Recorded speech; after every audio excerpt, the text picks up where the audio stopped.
Today we're going to take a look at a review of a league that I played with, this Esper Doomsday deck that I've been working on over the past couple of weeks since Psychic Frog and Vexing Bauble were banned in Legacy. So basically, when I started playing Doomsday, I began on the four-color ring list that Mark Tobias made popular. Uh, Last year, 2 years ago, I guess now at Eternal Weekend, and that was this list here with the three One Rings, Veil of Summers in the main deck, also splashing a fourth color in white for Teferi, and then you get access to a more robust creature plan in the sideboard, as well as a more robust creature removal suite in the sideboard with Swords to Plowshares, as well as Shieldred the Apocalypse and Carpet of Flowers to give you nice mana boost, whatnot. So this is where I came to Doomsday with. This is the deck that I started playing when I first came to Doomsday, and I enjoyed it very, very much. But I found the mana was a little sketchy, running four colors in a format that has a bunch of wastelands. Sometimes even your Carpet of Flowers are not good enough to grind you out of a wasteland lock, or coupled with early pressure by like a Delver opponent or something like this. Um, at Eternal Weekend this year, I decided to move off of the four color list and play straight blue black Turbo Doomsday.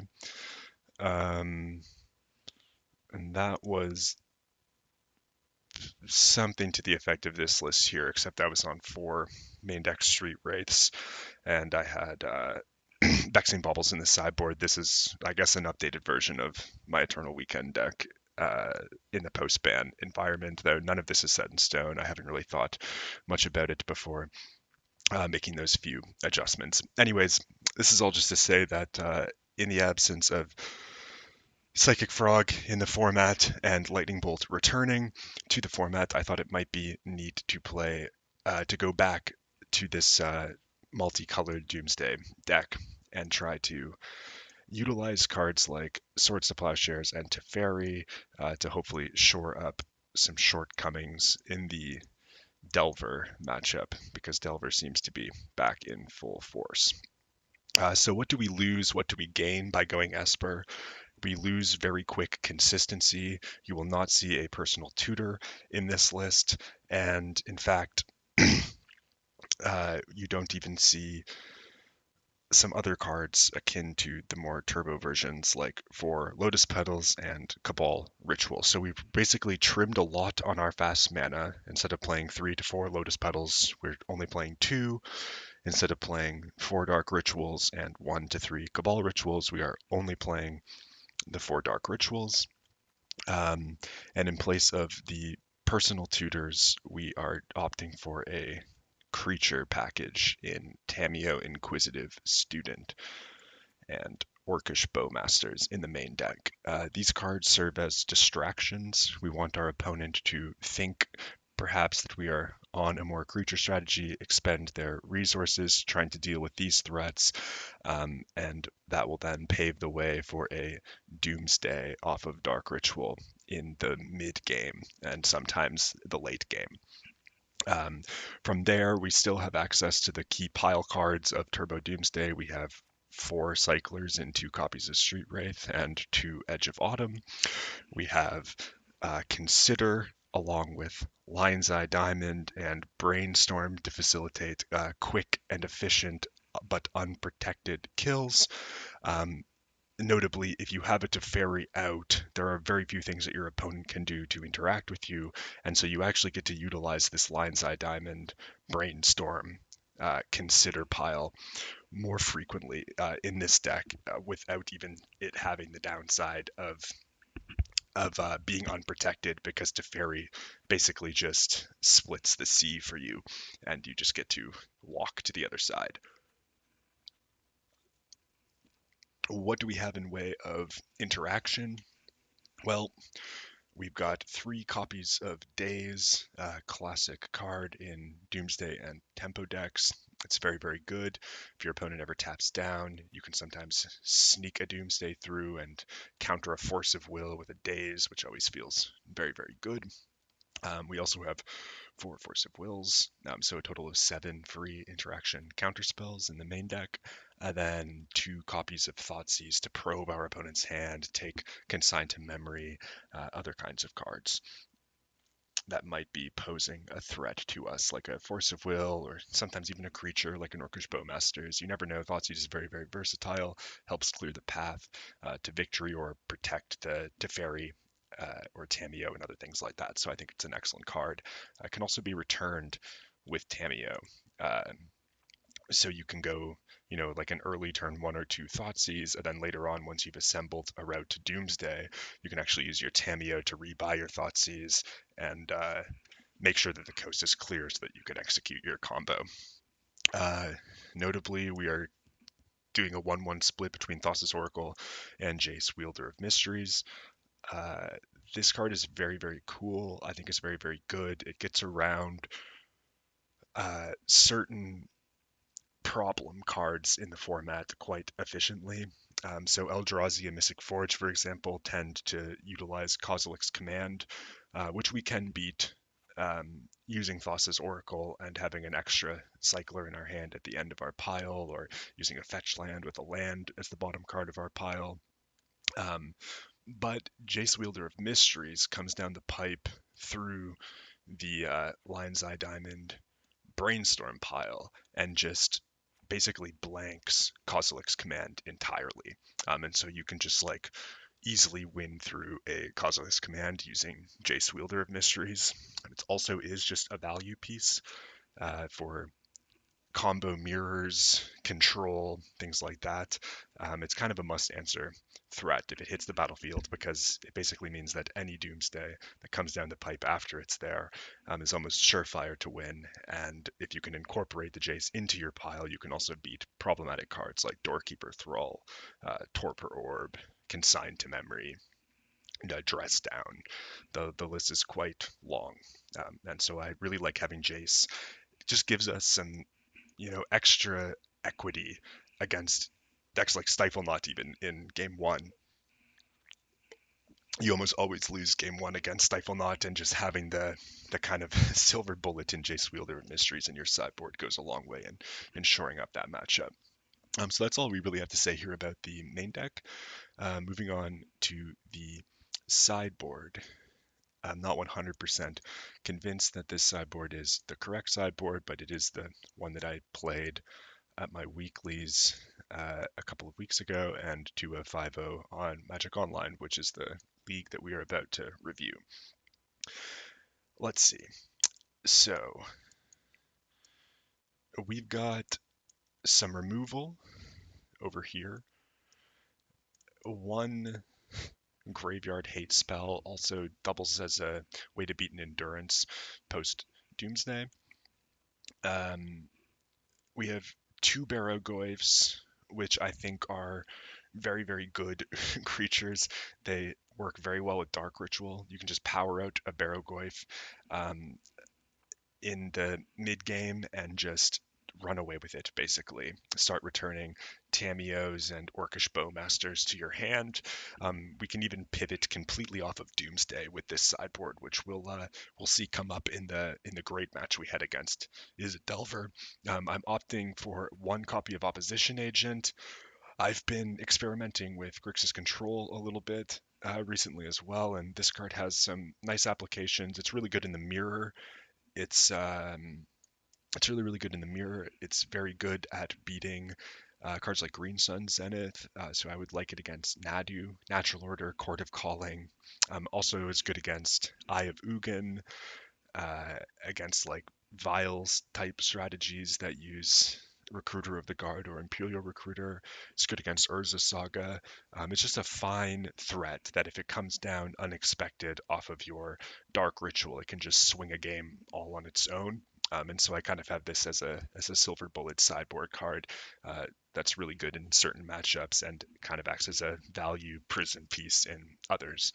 And then one copy of Shieldred the Apocalypse. This card is still very, very good. It's bad against Karakas, of course, so you want to avoid bringing it in matchups where Karakas is a factor. But Shieldred is very good at beating cards like the One Ring. Just presenting an early Shieldred off of a Dark Ritual and another land is a very nice way to win a game of Legacy, especially if you have a card like Force of Will in your hand to protect the Shieldred or a Thoughtseize to kind of clear the path for the Shieldred. We are opting for 3 copies of Force of Negation as additional hate against cards like Chalice of the Void, Prison Strategies, as well as Sneak and Show, Combo, things like that. Along with that package, we also have access to Duress. Duress is also key to beating Consigned to Memory. It's also just great against other combo decks in the format, so I really like having access to 2 copies of Duress. It allows us to go up to 4 discard spells post-sideboard in certain matchups where we want it. Kind of already mentioned the benefits and versatility of Nihil Spellbomb. And then here we got a kind of weird split of removal spells. 2 Swords to Plowshares, not much to say there. Swords is the best removal spell. You want to deal with creatures in Legacy and you're already playing white for Teferi, having access to some Swords to Plowshares is never a bad idea. It can also help clear the way for cards like Barrogoyf to get it done, or let you live long enough to resolve a Doomsday, kills problematic creatures like Lavinia, Glaring Fleshraker, other things like that. And then we've got Prismatic Ending, which is kind of like Swords to Plowshares number 3, but also something that can deal with onboard permanents like Deafening Silence, Chalice of the Void, so on and so forth. Pest Control, I'll admit, is a bit of a nombo with our own Tamios, but it's really, really good at clearing 1-drop creatures out of Delver. It's kind of stymies their Delver Dragon's Rage Channeler starts. It's also great against Painter, hitting Grindstones, Welders, it hits Aether Vials, it hits all the dumb elves out of Nadu. I think this card's quite powerful, and it also has cycling 2, which sometimes is relevant when you're trying to resolve and cycle through a Doomsday pile with you have extra mana.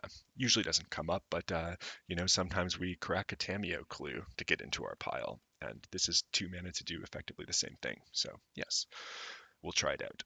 And then we've also got Terminus, which is a card that I quite like in Doomsday. I was actually experimenting with it in the 4-color ring version that I was playing about a year and a half ago. But now we're just kind of here to put Terminus on the top of a Doomsday pile to buy us an extra turn. You never know when this can come up. It might save your ass, so to speak. If you happen to be fighting down a bunch of Eldrazi or pesky creatures. This is kind of an experiment. It's possible we don't need it at all, that it should be a second pest control. It's also possible that this sideboard could be completely reworked so as not to rely on creatures or cards like Swords to Plowshares. Instead have things like Orum's Chant and try to just beat the spell-based Delver decks by not letting them interact at all. These are all experiments. In any case, we are going to move on to the first game. All right, welcome to round number 1. We open up this interesting 7 here where we've got access to all of our colors, but not triple black for Doomsday. We do have double Force of Will with an additional blue card into Teferi that can be pitched to that Force of Will. And Teferi also is a fine play on turn 3 if we are to draw another land. We're on the play here. The Lion's Eye Diamond kind of makes this look like a mulligan, but I do end up keeping this hand. And I think the biggest flaw of this hand is that both of our lands are just duals. We'd much prefer them both to be fetch lands here to play around Wasteland, give us access to 2 black plus Force of Will. But that is not the case. We're going to have to work with what we have. Yeah, the hand is missing a bit on the mana side of things, but it does have some powerful stuff going on the left hand side here. So I was hoping that I could leverage this force of will to maybe slow the game down a bit to a point where we can either deploy this to Fairy or a Doomsday. Um, I lead on Tundra here because if my opponent has a Wasteland, we would much prefer them to Wasteland the Tundra than the Underground Sea. If, for example, we were to draw a Dark Ritual on our next turn, we would want to use this Underground Sea to cast that Dark Ritual. So I lead on Tundra in the face of a Wasteland very bravely, very bravely. But our opponent leads on Badlands, so there's no Wasteland to be seen here, and in fact, they Badlands into a Faithless Looting. So it looks like our opponent is trying out the more grassroots red-black Reanimator in the absence of Psychic Frog. Um, in retrospect, I think we are supposed to force of will this Faithless Looting. You will see that things don't pan out that well for us. Um, but I let it resolve. Our opponent draws two cards, and our opponent bins an Atraxa and a Gristlebrand, and then passes the turn back to us. We will draw Daze on our turn, which is pretty sweet. It's an additional counter spell. We can also hard cast it with our two lands. So I'm actually feeling all right against a Reanimator opponent here. Though they have two very potent threats in their graveyard, we have one, two, three different ways to deal with a reanimation target. Our opponent leads on a Swamp into Thoughtseize for turn two. The Thoughtseize takes our Daze. This still leaves us with Force Blue card, plus an additional force if we were to draw another blue card. Our opponent has the Reanimate to follow up, and we pitch Teferi to Force of Will. We pitch Teferi over Force because if we draw a blue card, having access to a second force seems advisable to me. If we just jam our Teferi out and they reanimate a Gristlebrand and draw a bunch of cards, the game is just over. So I value having access to the possible ability of having another force of will. We get a Ponder here. I cast the Ponder. If we find a Dark Ritual off the Ponder, we can put a Doomsday on the stack, and then it's possible that the Gristlebrand just won't be enough to stop us. We would probably build a pass the turn pile where we just deploy our Lion's Eye Diamond, and then pass the turn, cycle into, like, draw Cycler, crack the LED for triple blue, and cycle down to an Oracle, and they probably can't stop that game one. So yes, we are looking for a Dark Ritual or blue card here. Both would be cool as well. Our Ponder shows us a couple of blue cards and a land. I decide to take the Jace Wielder of Mysteries to use it as a pitch card for our Force of Will. We didn't get the Dark Ritual. We got a blue card, which hopefully can let us live another turn. And then we can try to Ponder into Dark Ritual again next turn, was the thinking. Our opponent presents a Shallow Grave, which will return an Atraxa, and we just don't want them to fill their hand back up. So we go for the Force, pitching Jace. That resolves as expected.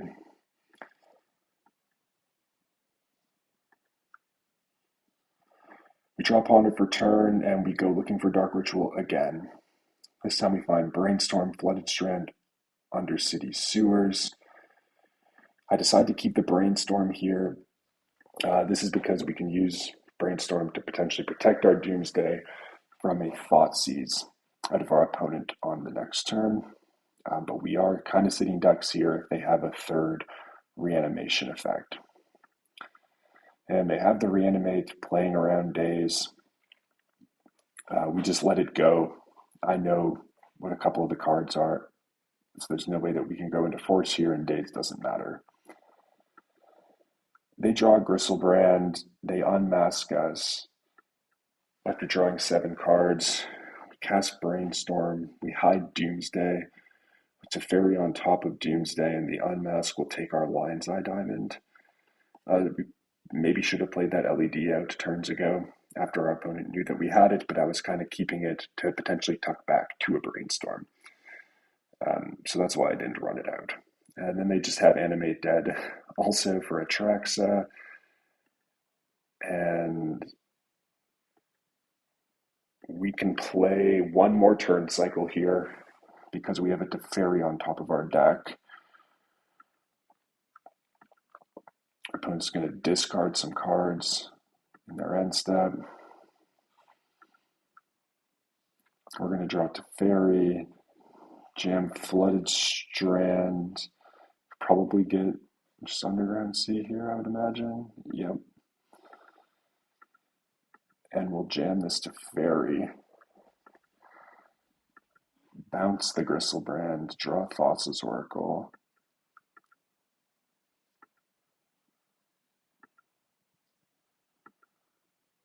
Our opponent goes for Faithless Looting. I discard 2 Archon of Cruelties, and I scoop it up there. I think that we're just dead here. Maybe I was supposed to take another turn, but even if we draw Doomsday, the Undercity Series comes into play tapped, so we can't play it. It's just not a good spot for us. And so I shipped it in, and I decided to go to sideboards. For sideboarding, I cut some Teferis, a Consider, and an Unearth, and I brought in Duress, Nihil Spellbomb, and Force of Negation. Basically, we just go full in on all of our interactive spells. We just want to play like a turn 1 Tameo or something and just sit back, accrue card advantage with our clues, and then counter and discard them into the dirt, and then try to win with Doomsday eventually. This hand is excellent. We have Force of Will with a blue card to pitch. We've got Basic Island, Flooded Strand. We have Doomsday already, and we have an Orcish Bowmasters. Again, that LED kind of making this like a multi-6, but we don't really mind having it, especially against a deck like Reanimator, because if we just draw a Cycler, that's such an easy victory with Doomsday down the road. So when we're looking at this hand here, we probably are thinking we're going to go a turn 1 Flooded Strand into an EOT Surveil, into pass with Bowmasters up, all the while holding Force of Will up for their first most threatening move. And that is the game plan that I attempt to execute here.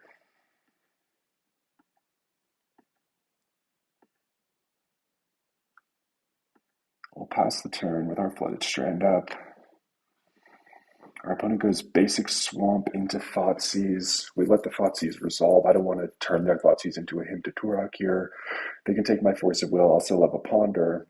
They actually decide to take the Orcish Bowmasters. That can be good because they could possibly reanimate this Bowmasters down the line, which is a headache for us. I was supposed to surveil there, but I just clicked through the trigger. So that was my bad. We end up getting rewarded a little bit because we drew a Brainstorm, and now we have a guaranteed fetch. I go for Ponder, choosing to hold the Brainstorm in hand. Still pitches to Force and also works well with a Doomsday. So if like next turn we just find a Dark Ritual off of this, we can set up an easy Brainstorm win. Here we have Force of Will, Tameo, Edge of Autumn. So there's the Cycler to go with our Doomsday. These are 3 excellent cards, unfortunately, because we didn't fetch first, though, and if we want to play Tameo, we're going to lose Edge Force. But I think Tameo is just an excellent Magic card, and so we are going to draw the Tameo and get an Underground Sea, and we're going to play the Tameo. We've got Tameo, we've got Force Blue card, we've got LED, again, holding on to the LED here, because we can tuck it back with Brainstorm. We don't need the LED in hand. Opponent's going to go for a Dark Ritual. We're going to go for Cabal Therapy. I let the therapy resolve, and they named Doomsday this time. So they take the Doomsday out of our hand, but honestly, I don't care that much. We have a Tameo, and that's going to start destroying us extra cards. I don't mind not winning the game here and assuming a controlling position. They cast a Faithless Looting. And I think this time I learned my lesson. No, I just let it resolve. I thought I was going to force it here. I do not, but they do not find anything. They go for an Entomb, and then I decide to force of will the Entomb here.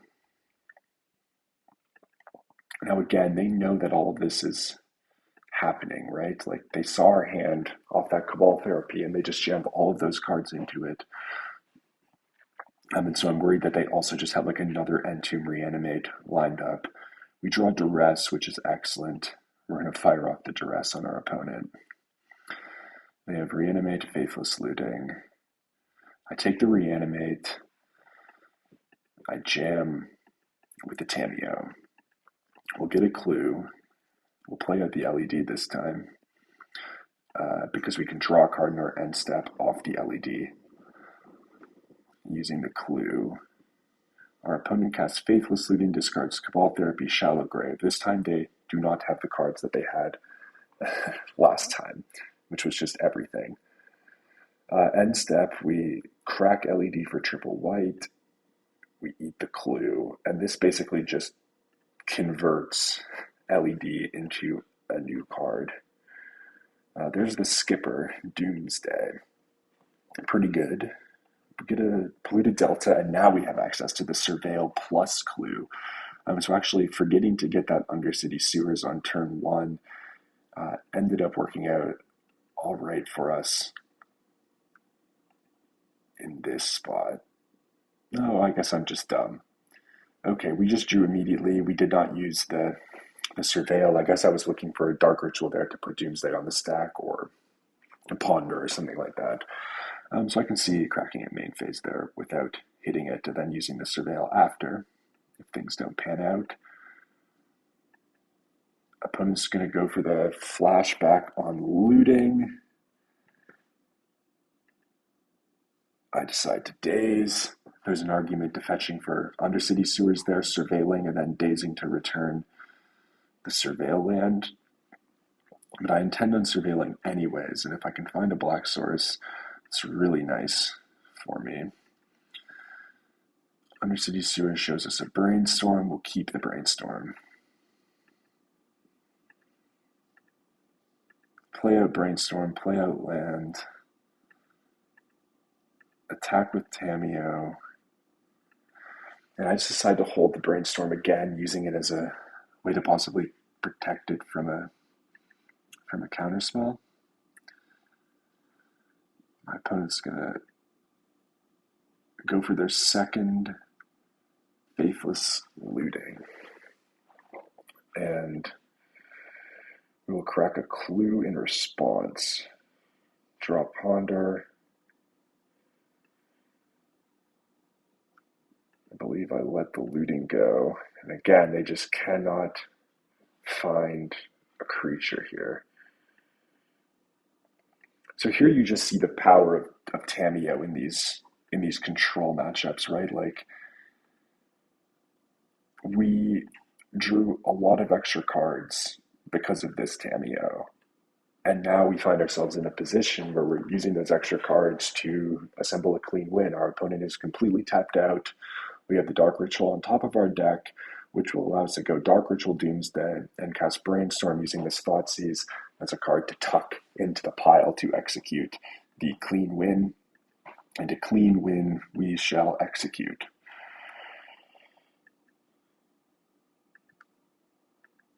Oh yes, I decide to attack with Tameo first, get that extra clue before killing our opponent. Tameo would flip, so if something does go wrong here, it is correct to get the clue.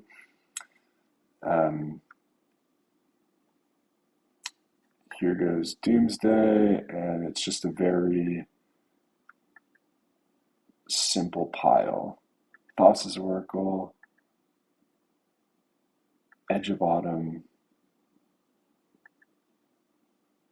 Lion's Eye Diamond from the graveyard, and Ponder.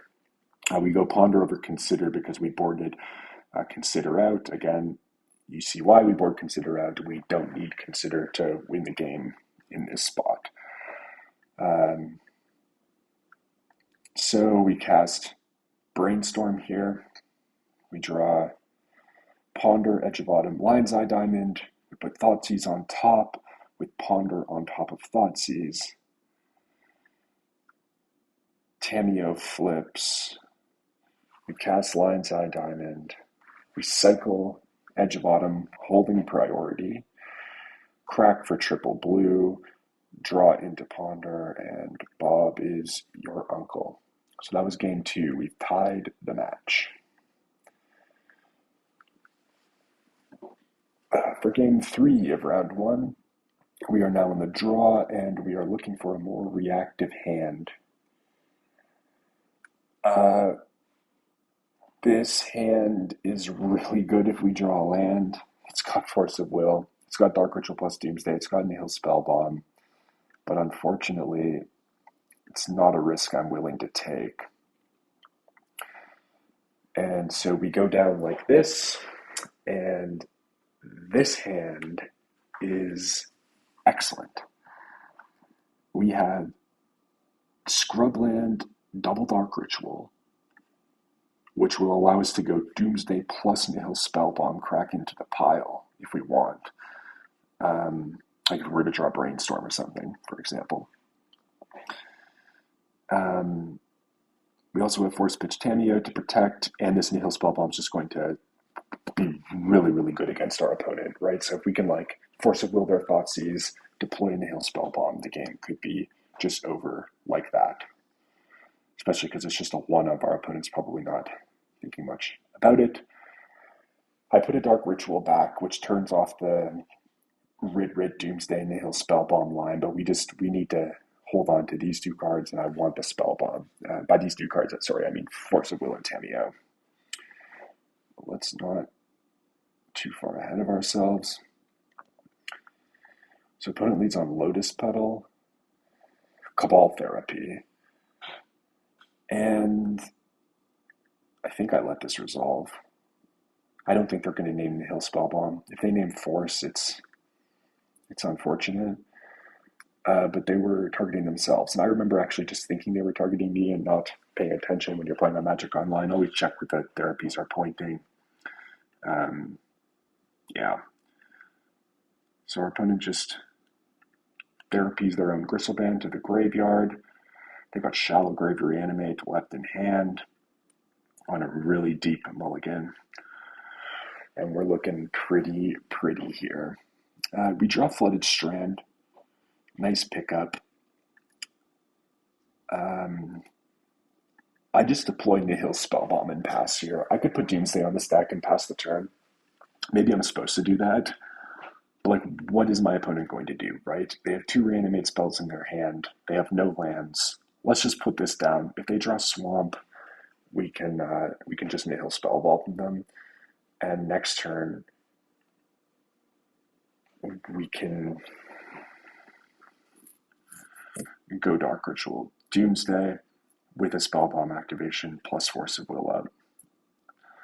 Our opponent draws nothing. We draw Lion's Eye Diamond for turn, and this allows us to just go off. Like so, we get an Underground Sea, a Dark Ritual, we go Doomsday, and I think this pile is just crack Nihil Spellbomb, hold priority, crack for triple blue, cycle to Oracle.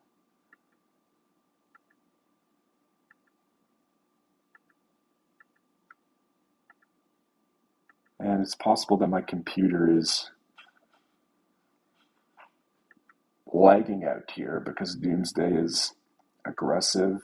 I hope to have a better setup for these videos in the future. I just got a new computer which will allow me to record things for all of you, but basically the 5-0 that I wanted to share with you with this deck was on my old laptop, and so I'm just haphazardly put together an OBS to record these videos because I thought it was a kind of neat league that I wanted to share with you. Um, so yeah, in the future, I'm going to do like live playing, and you can just see me work through the piles and stumble my way, hopefully, to victory in real time. In any case, our opponent conceded here to the Doomsday. This is why Magic Online appeared to have frozen, and we are 1-0 in our league. Let's see what our second round opponent has to show us.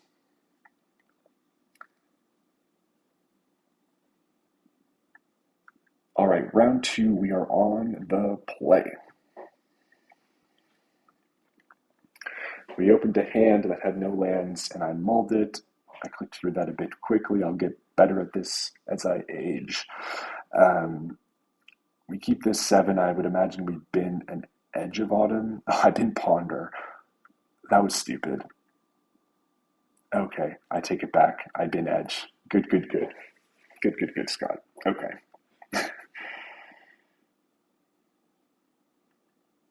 I would imagine this is a turn 1 Dark Ritual Doomsday, right?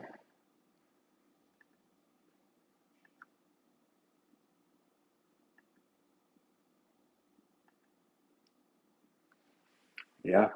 I mean, this is just showcasing like sometimes with this deck, though it's slower, you just have turn 1 Dark Ritual Doomsday and you can just do the turbo thing as well as any turbo deck, just far less consistently. What does a pile like this look like against an unknown opponent? I select Cavernous Souls in case they're playing a blue deck. I think I select Foss's Oracle. That's a given. We take an Edge of Autumn, which we have 2 lands. We might need to protect our life total. Put a Street Wraith in the pile.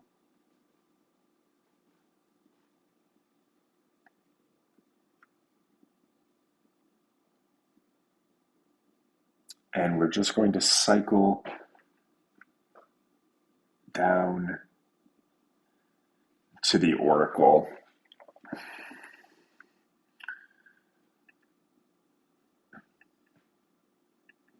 This is pretty straightforward. Pass the turn, draw into double cycler. Those 2 cyclers get you all the way to Cavern Oracle. If our opponent wastelands us, we have the backup Underground Sea into Ponder. And so they would need 2 wastelands to beat us. Our opponent is on Mystic Forge, and they are dead.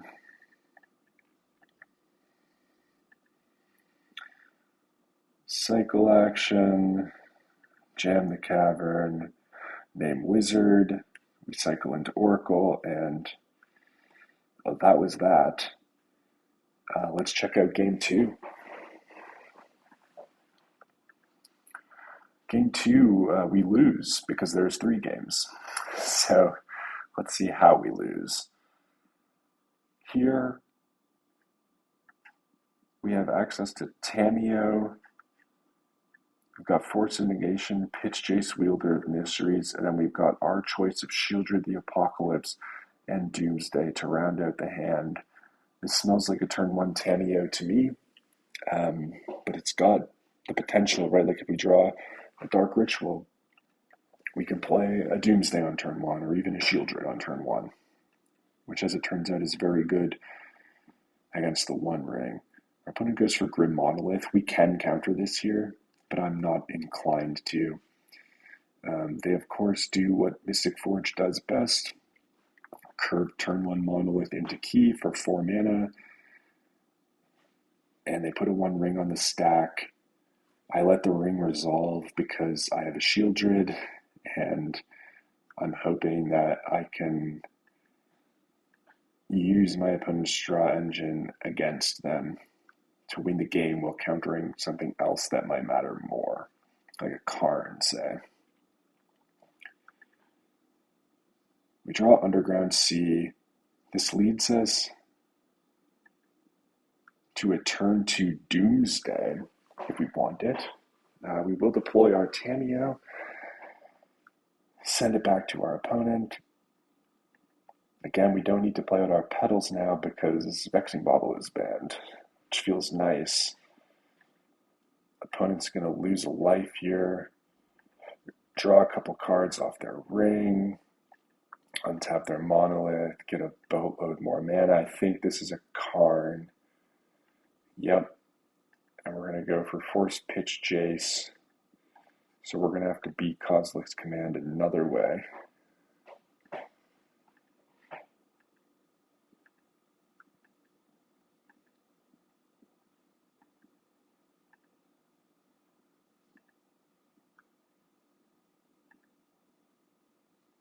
Draw Force of Will for turn.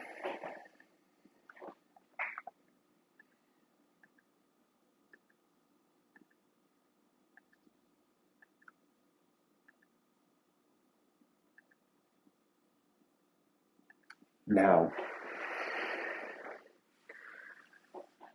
instead of casting Doomsday here, I decide to crack a clue. That could be a mistake. Basically,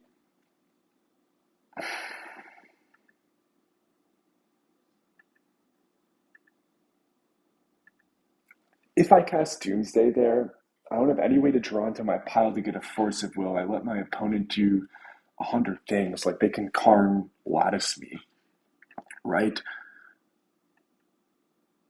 And so I don't know that I can play around everything that they could do by casting Doomsday there. I probably was just supposed to jam it. So yeah, here comes the Karn. Now our petals turned off. And this game, I mean, is effectively over, to be honest. Paradox Engine in to pass the turn, so we need exactly Dark Ritual.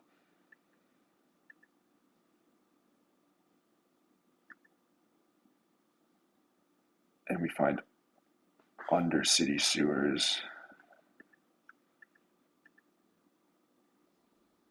Cycle Edge, find Lion's Eye Diamond, and I scoop it up. Now I guess we can review how I sideboarded.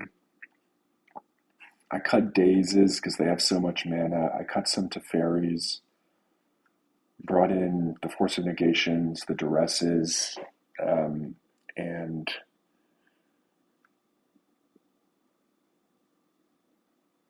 I think that's it. Oh, one Shieldred.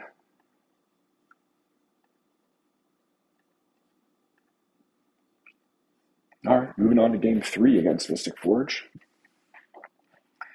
We are on the play for game 3.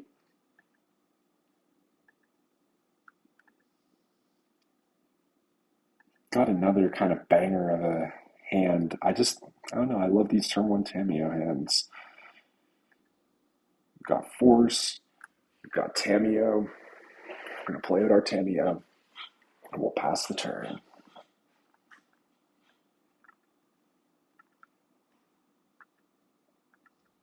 Opponent does their Ancient Tomb business. They have the Monolith.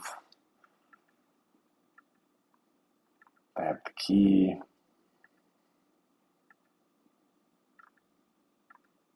I feel like every single game I've just been saying, all we need to find is a Dark Ritual. It's possible we're supposed to have some more Dark Rituals, like Cabal Ritual or something. Here comes Karn. Karn eats the Force. Now we're on the clue wagon.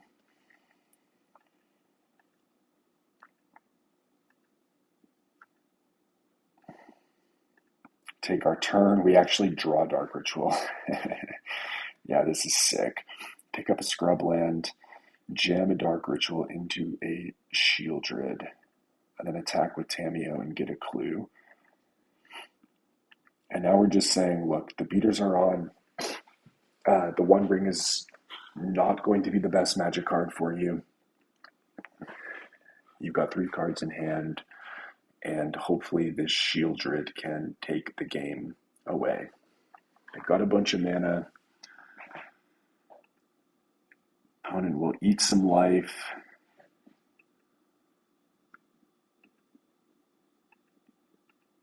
The payoff that they have is indeed the One Ring, which will get them an extra turn.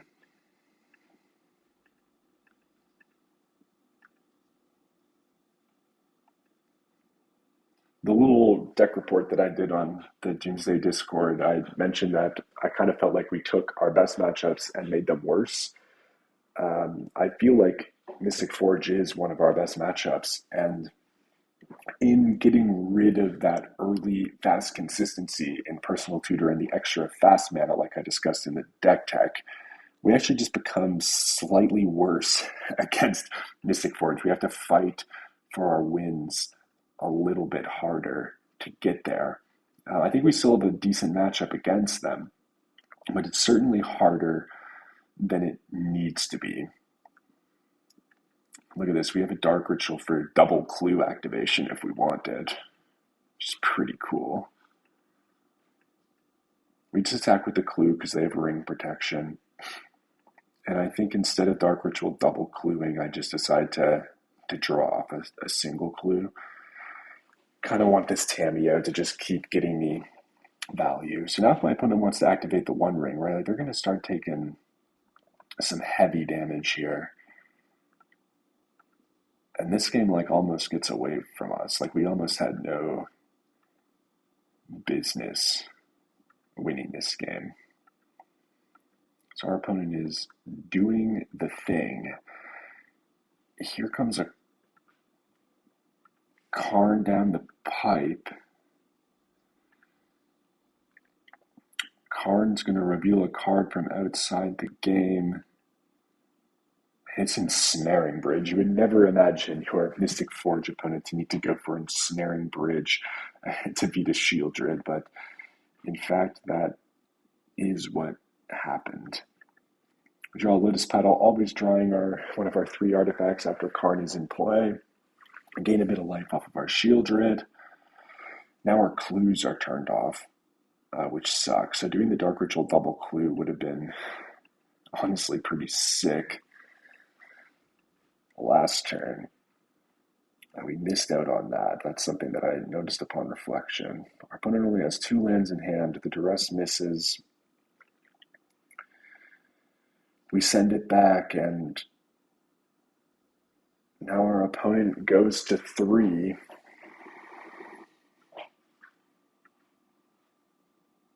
They can't act. They go to 1 off the Shieldred. They can't activate their One Ring. I've got to find another ring here,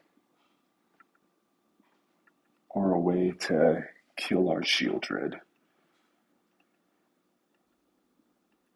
They go for this huge Walking Ballista from the sideboard, floating 10 mana. They're in a spot, though, where they have to use all 10 of this mana to kill our Shieldred, leaving their only, available land being this Ancient Tomb, but they're at 1, so if they activate it, they die. So that's really good for us. The opponent's going to just machine gun down this Shieldred. It's dead, and then they can successfully draw 3 more cards. They burn their excess mana on this Manifold Key, but they cannot tap that Ancient Tomb, and we very, very, very narrowly get away with 1 there.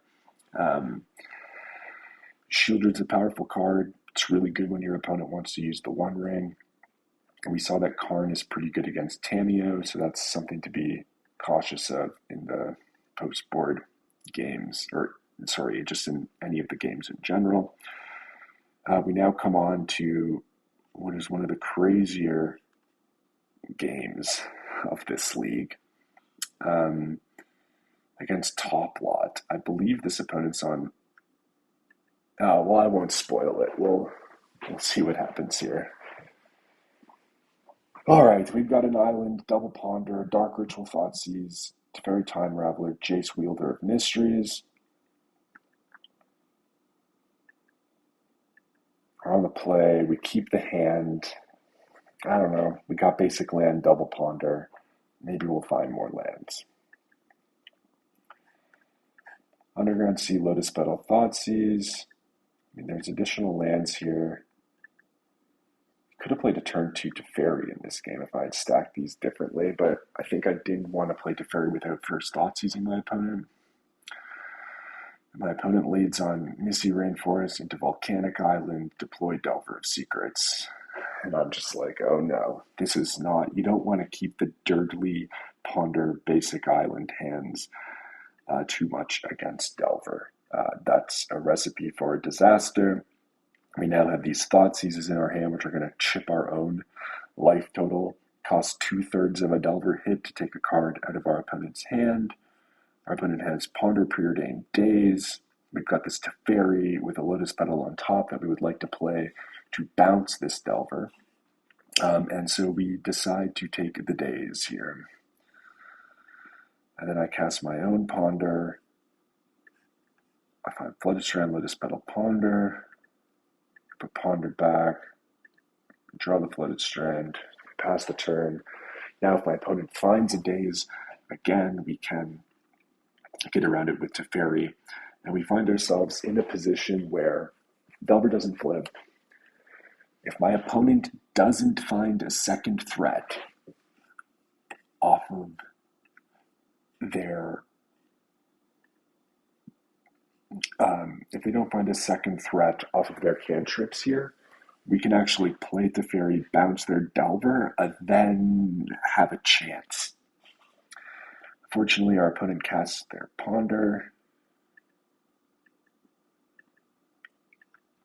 And I believe that like everything that could go wrong goes wrong. Opponent goes Delver, Dragon's Rage Channeler, Delver attack for 1. We draw the Lotus Petal. Now we would love for that to be a Ponder.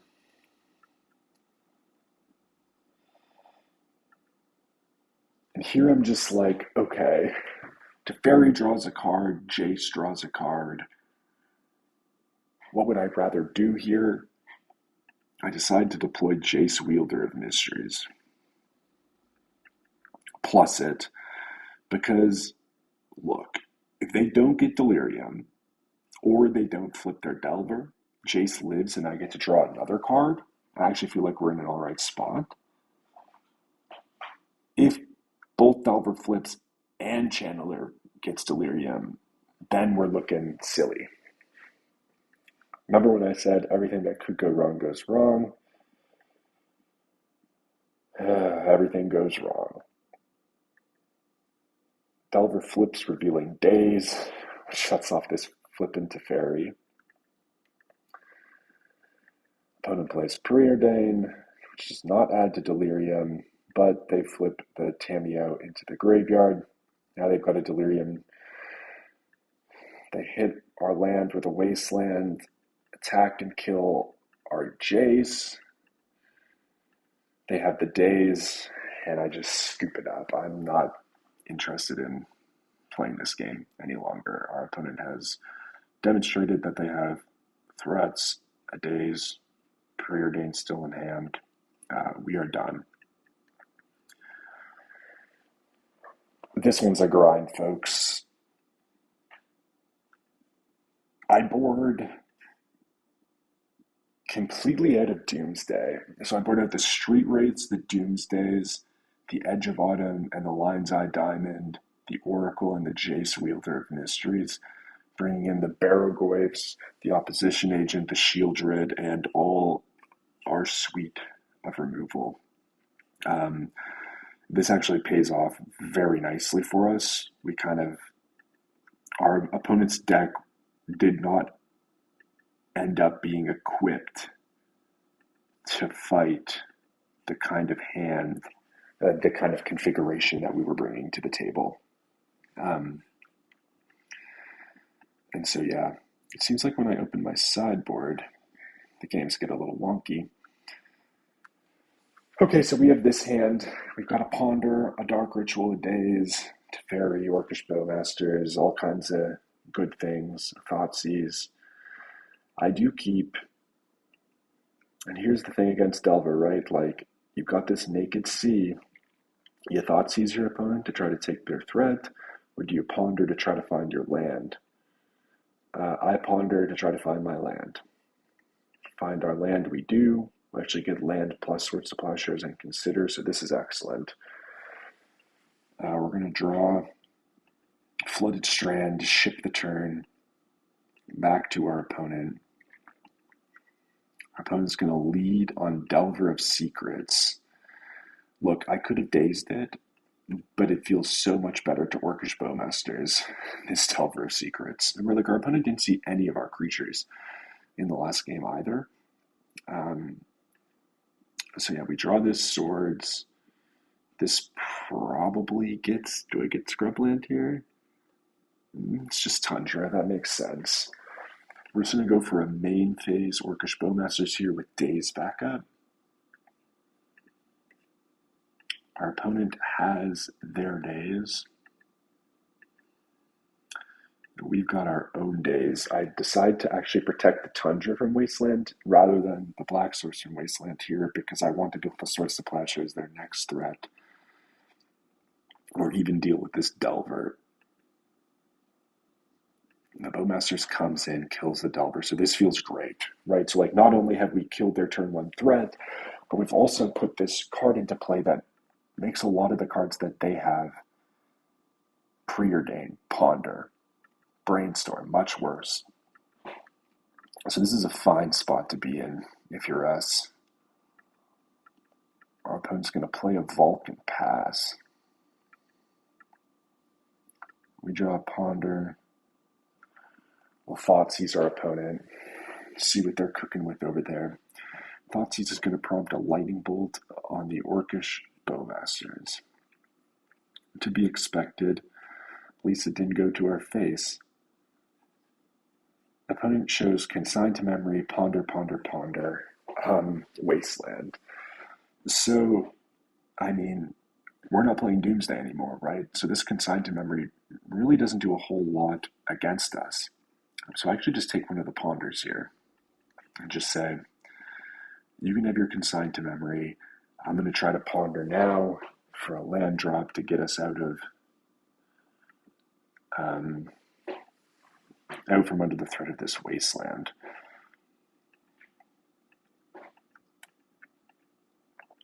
So we're going to get in there with this Orc army. Opponent's going to Wasteland our Underground Sea. Cast a Ponder. I go for Orcish Bowmasters here. There's an argument to Dark Ritual out the Bowmasters to play around Daze. But if our opponent has Daze and we draw land, then maybe this Teferi resolves. Teferi is also excellent against Delver, so they end up having Force of Will. They Force of Will pitch Consign to Memory. And so we get into the red zone with our Orc army. And plays out their Ponder. Play a Scalding Tarn, they pass. They've got 2 cards in hand. Now we've got Force Blue card. We're just chipping away with this Orc army. There's no way it's going to cross the finish line, right? Whereas in the first game, our opponent just had all of the threats. In this game, they're like surveilling, cantripping, like cast 2 Ponders. They just have not found what they're looking for. Again, we're in a position where we could Dark Ritual out this Teferi.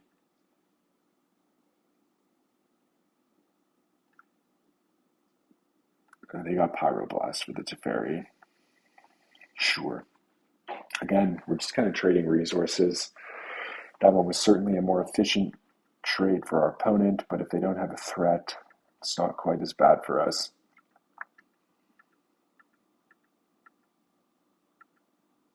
Again, this little Orc army is just slowly advancing on our opponent's life total. There we go, another Orc army attack. We've got this opposition agent, which if our opponent has a fetch land, is actually pretty sweet for us. I'm just in the business of deploying this opposition agent here. It resolves. No dazes to be seen. Immediately eats a lightning bolt. Again, that's 2 bolts down. So that's good for us. This opposition agent is honestly a distraction. I don't think it's fine. Like, it's basically just our own Delver of Secrets. So now we're pretty susceptible to a wasteland on our Tundra, but having double plow here, like, is really nice when your opponent just has not played any threats. It's like we have the next 2 threats just dealt with our Swords to Plowshares. Approximating turn 8, there's Consider. Consider shows us Thoughtseize. I actually take the Thoughtseize here. I want to know what my opponent's holding. They've got Stifle, Lightning Bolt, Force of Will. I take the Force of Will. I think that's the one that gets us in the long run. Maybe this bolt will have to be pointed at this Orc army at some point. And the only threats left in our deck are, like, both of our Bowmasters are done. We could get a Tamiya, which would eat the bolt. The opposition agent's gone, but Barrogoyf and Shield Drid are what we're trying to find here. In the meantime, York Army takes our opponent to 11, and they just keep drawing stone cold nothing. We draw Polluted Delta. This gets us access to a Surveil land, but I think I actually don't even take the Surveil land in favor of just doubling down on our white sources. We also know that our opponent has a Stifle, so there's no reason to fetch at this juncture.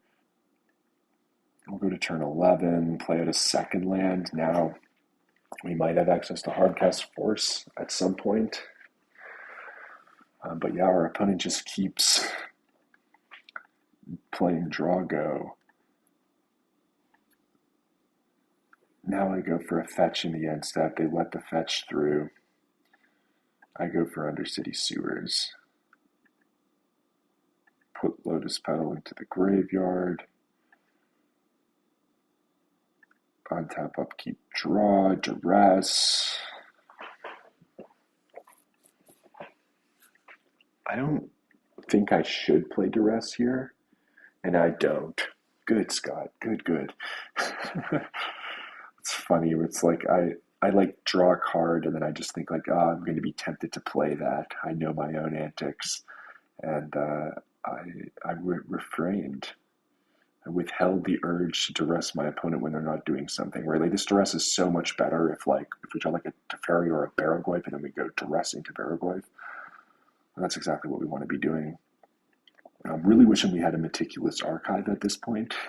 It's possible Tundra number 2 is just supposed to be Meticulous Archive. Yeah. Holding that fetch. Neither of us are really trying much. And so finally, on turn 14, the lightning bolt is drawn out on this Orc Army token. Our opponent just got sick and tired of eating it to the token all night long. And yeah, they finally fired it off. So only 1 bolt left. Here comes a Preordain. Opponent's starting to spin some tires. They go bottom with their Preordain and just pass it right on back to us. What a silly game of Magic. There's Tundra number 2. Pass the turn, 7 cards in hand. Hardcast Force of Will. Probably supposed to jam out the pedal there to play around days on the Hardcast Force, but yeah. Opponent plays Ponder. They don't use Ponder's ability. They finally find a threat in Dragon's Rage Channeler. But now it's kind of like I don't know. We just untap, upkeep, draw for turn. It's another land. We're going to duress our opponent because we just want this Swords to Plowshares to resolve. So duress on our opponent. They have Stifle. Stifle can sign 2 lands and Force of Will, right? So this is what I'm talking about. These cards do not do anything against us because we just boarded out our entire Doomsday package. I mean, of course, it's game 2. Our opponent doesn't know that. But we're just fighting on a completely different axis. And our opponent probably trimmed some Murktide Regents and other things. And they've just drawn all the reactive Doomsday hate. And we just have 7 cards in our hand with 2 Swords to Plowshares, a Force of Will, and a Daze. We're duressing our opponent, taking their Force of Will here, which will clear the path for our first of 2 Swords to Plowshares. And that's going to peg off that Dragon's Rage Channeler, and we're content just to pass the turn back to our opponent. Now they've got a Delver of Secrets. The Delver comes down. That's their fresh card. I think I don't even bother firing it off in the end step. Oh, a Tamiyo. That's a good one.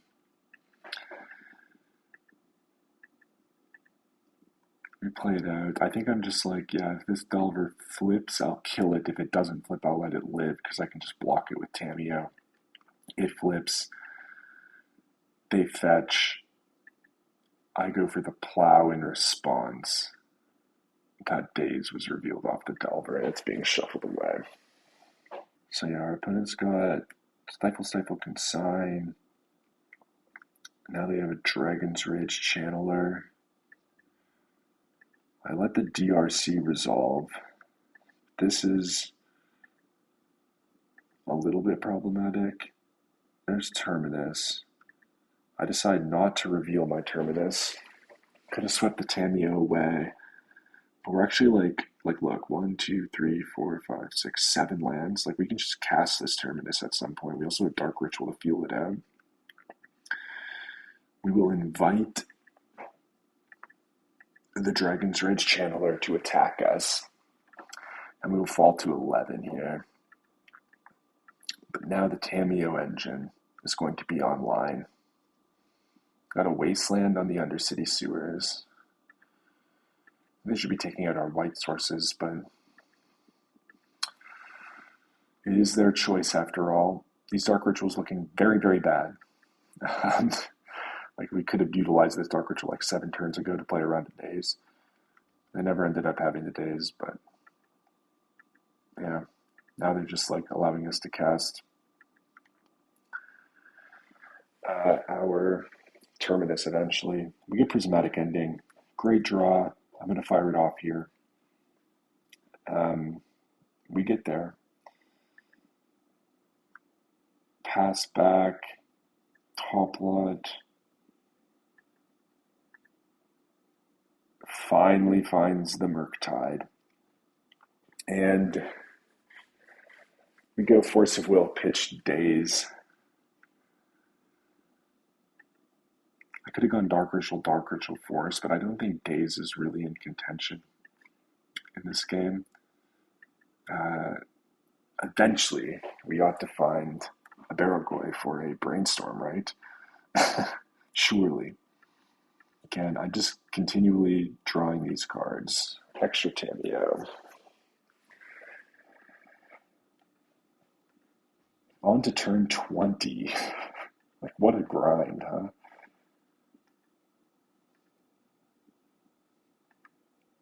Just keep drawing lands. Attack with Tamiyo. Eat the clue. Draw a card. It's a cavern. We'll play out the Strand. Ship the turn. This Tamiyo is getting us so much advantage, but we're just not drawing anything.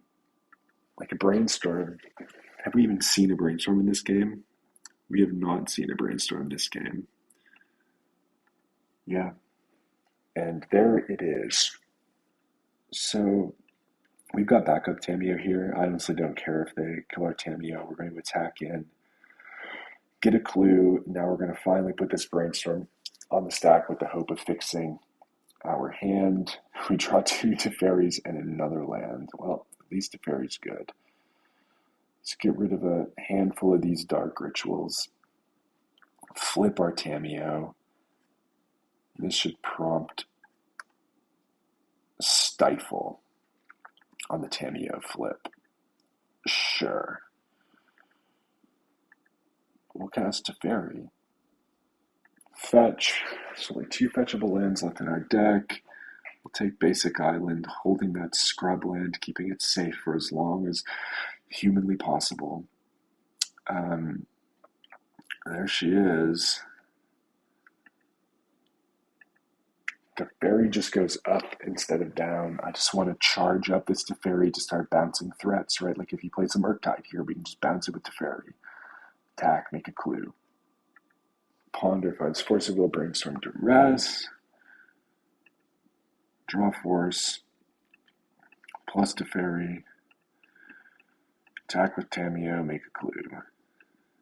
Jam polluted Delta, pass the turn. Opponent's going to Lightning Bolt. We're going to draw into Brainstorm. Play Brainstorm. And there's the skipper. There's the boy we've been looking for this whole darn time. Wow. Okay. Put back a couple of cards, flip our Tamiyo to protect it from the bolt.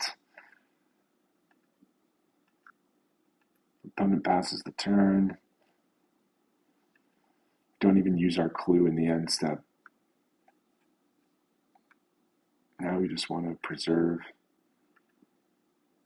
cards. So here comes the duress. Let's check if the path is clear. Our opponent's got Consign, Daze, Stifle. Again, we just take Daze plus our Tamiyo. Cast our Barrow-goyf.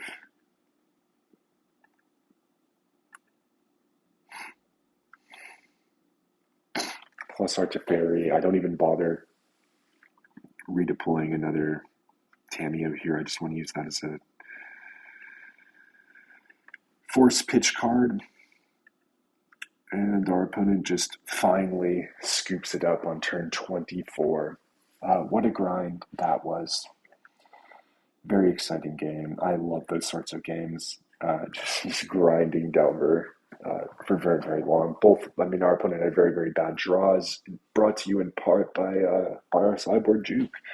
Virtual card advantage. It's kind of like the deck in old school. You just don't play any creatures in your main deck, and all of your opponent's source of plowshares are blank pieces of cardboard. Game 3. We are on the draw. We have double Teferi, Duress. I ship that hand. It has 3 lands. It just strikes me as too slow against Delver. This one, possibly better. We have access to the Barrow-goyf. We have 2 means of protecting the Barrow-goyf, and 1 means of stopping what our opponent's doing. We've got Thoughtseize. We've also got Tamiyo. We just really need to draw another land. Like Wasteland is the best possible thing that our opponent could have here.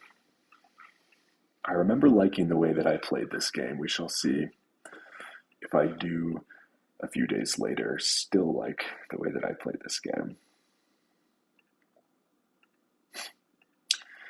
Doing Mishra's Bauble things, we draw an opposition agent, and I think instead of going for Tamiyo here, I play Thoughtseize. Maybe Thoughtseize just eats a Daze. Incredible. They had something they wanted to protect. Protect it they did? Okay.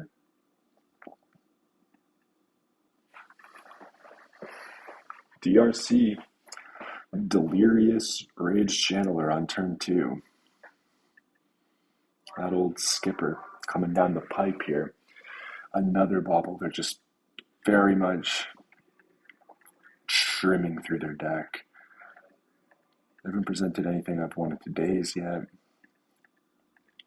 DRC's coming in. They're going to draw another card in our upkeep. We finally draw another land. Deploy our Tamiyo, and our opponent pitches Force on this Tamiyo. And I just remember thinking, like, yes, this is awesome. Obviously Tamiyo is great. You've got to respect it. The opponent doesn't know that we've got the heavy hitter in Barrow-goyf coming down the pipe with even an opposition agent to bait a Daze. So I'm very, very happy with this exchange. Our opponent pitched a Delver off that as well. So this Tamiyo was like a Hymn to Turak and a Fatal Push all bundled up in one juicy one-drop Planeswalker. just there. Sorry about that. Opponent attacks for 3. We're going to fall to 14.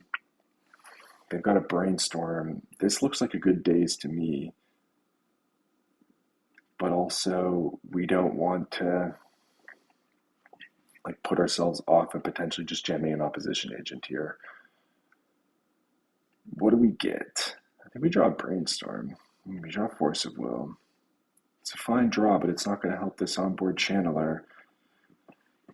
We'll hopefully let our other thing resolve. It'll keep another threat from being deployed. At the very least. We're going to fall to 11. This Baraglyph can race a channeler, though, quite effectively. The nice thing about playing Baraglyph against Delver is that they're trying to get 4 types in their graveyard, which means that our Baraglyph, when they're doing what they want to do, our Baraglyph is already out of the range of a single bolt. Here comes second channeler. I decide to Force of Will the second channeler. We can't let 2 threats get deployed here. I don't think. Now do I draw the brainstorm? I feel like I draw a brainstorm at some point here. Land number 3. Okay. So how do you play this? We've got Swords to Plowshares. Like we could just kill our opponent's creature, play around days. We could pass and try to opposition agent our opponent. I go for Tundra, Swords to Plowshares, Dragon's Rage Channeler. It just resolves. Pass the turn. Opponent plays a Preordain. They go bottom draw. Opponent is just the master of bottoming their Preordains. Here's the brainstorm I've been thinking about.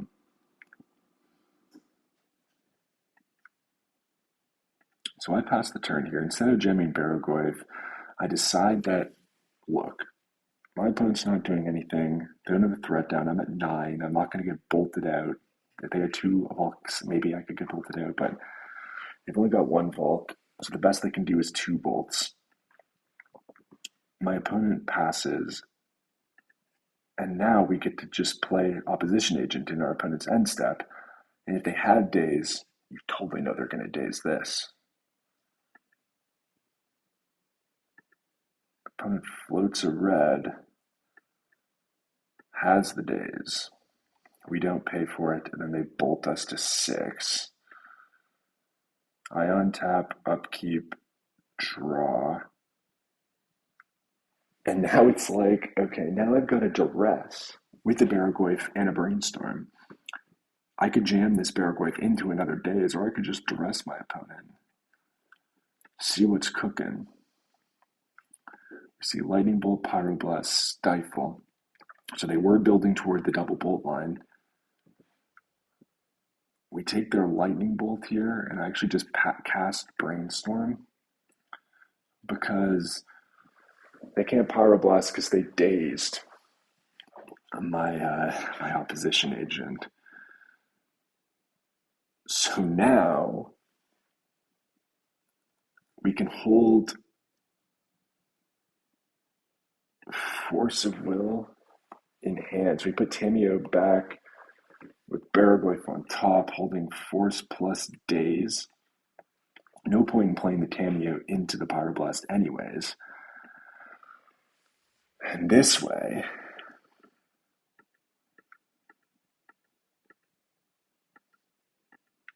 we can jam the Baraglyph right now as a 5/6 with Force of Will back up. My opponent only has 1 unknown card, so if that was a force, I mean, they get me here. And they have nothing, we have nothing, and we deploy Tamiyo. The game goes on, but as it stands, my opponent has their own Tamiyo, which I don't think we care a whole lot about. And the Baraglyph is going to go to town here and just start doing Baraglyph things. So this is going to prompt a Stifle on the Baraglyph trigger, which I say, sure. Let's just deploy this Tamiyo. If you want to Pyroblast my Tameo. That's 1 mana you don't have to spend elsewhere.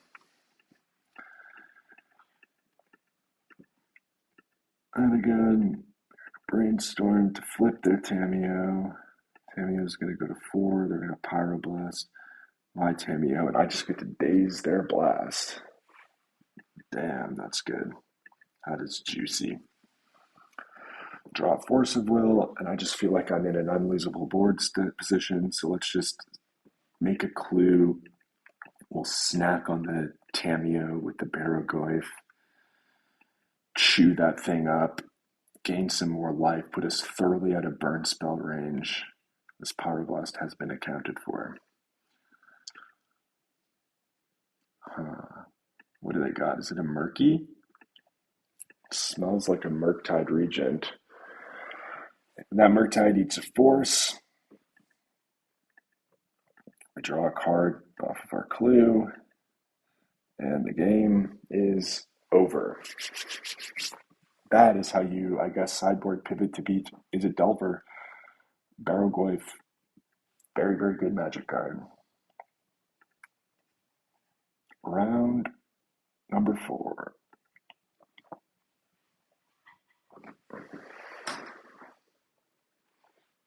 I'm playing against True Futurism, known Cloudpost aficionado.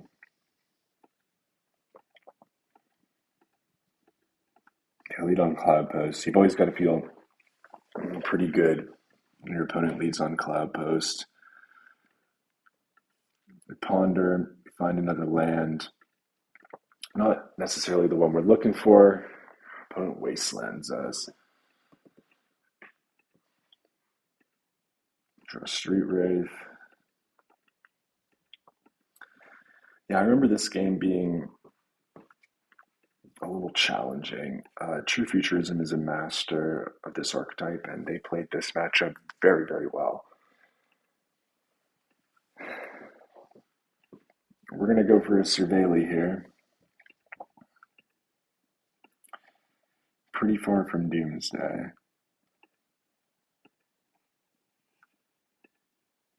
Draw Delta. Gas Brainstorm. Brainstorm finds us a third Doomsday. We can get rid of 2 of those. Deploy a Polluted Delta. And get an Underground Seed. Play a Ponder. There's Dark Ritual plus Daze. Ponder's ability now. So now I'm feeling pretty damn good.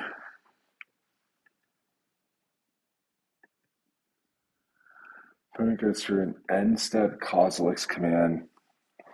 I just let it resolve. I'm not interested in dazing that. But now they go for crop rotation. And look at this. Crop rotation for Trench Post. Now, I mean, this is True Futurism, just being a mad lad, right? They put me on Doomsday, and they just jam a crop rotation for a Trench Post, saying, can you beat this card? Target player mills 4 cards. I don't know how to beat the Trench Post here. Like, yeah, so we draw Dark Ritual, and it just becomes apparent to me that I just don't understand how to beat Trench Post as a Doomsday player. I decide to go for Teferi instead to try to say, hey, I'm not Doomsday. I'm playing Teferi. They're going to go for a Once Upon a Time. They get the Sowing Myco spawn.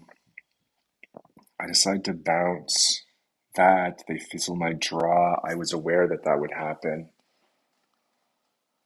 Now we have to ferry down. Maybe we can do something with like an instant speed Doomsday.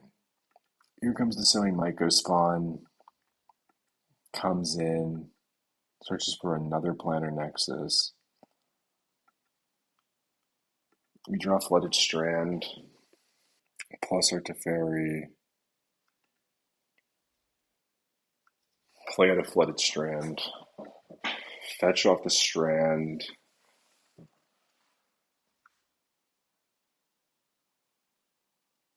and now we're in a spot where our opponent can't activate their trench post with what they're representing, but if they have a spirit guide, we're dead. Now, I thought that if true futurism was willing to go for the crop rotation on the trench post, they're probably never going to give me an opportunity to put Doomsday on the stack where they can't activate said trench post. And so I am pretty confident that they have the spirit guide here, but I'm also like, this might be my only window. In retrospect, can we go end of my opponent's turn, Dark Ritual Doomsday, using the Teferi instant, and then make a pile where Jace is the top card, Oracle's the bottom card? My opponent trench posts me.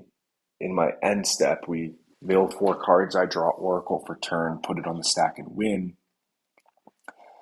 They don't trench post me, I draw Jace, mill some cards, draw some cards, then win. That might have been the line. I decide to go for it right now. I tank on this pile. I think I like lose connection to the game, tank on this pile for a really long time. I'm like pondering this. I think I'd like come up with that possible line I was just discussing a moment ago here. End up just saying, okay, let's just put a brainstorm in the stack. They have the Elvish Spirit Guide. They trench post me in response to the brainstorm. And Bob's are their uncle, not ours. We're dead. Unfortunate.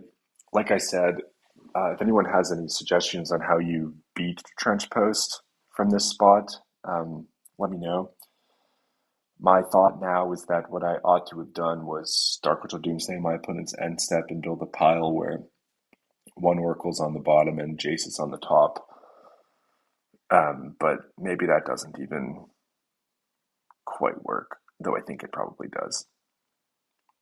In any case, we sideboard, we shrug it off. Trench Post is a busted magic card. We enter game number 2. Game number 2, we're a black source away from Doomsday. We've even got Brainstorm. I'm willing to play these odds. Opponent plays Planar Nexus. We're going to untap, draw to Fairy Time Raveler. Play out Brainstorm on turn 2, and we just get Brainstorm locked. And here I'm feeling bad, feeling like the Trophy Dream is dead. We just jam our Cavern named Wizard.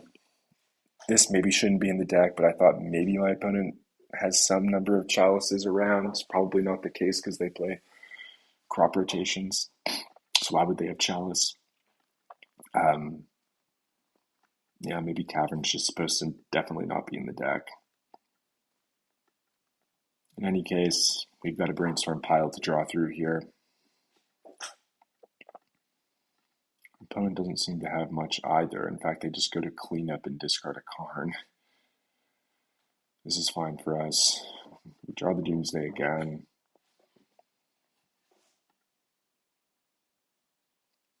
Attempt to pass the turn if Magic Online will cooperate. Oh, yeah, this is funny. I just decide to play Oracle. This means that I have to win with Jace, but I kind of want to win with Jace anyways because we're playing against a Kozilek's command deck. Now there's a Lotus Petal on top.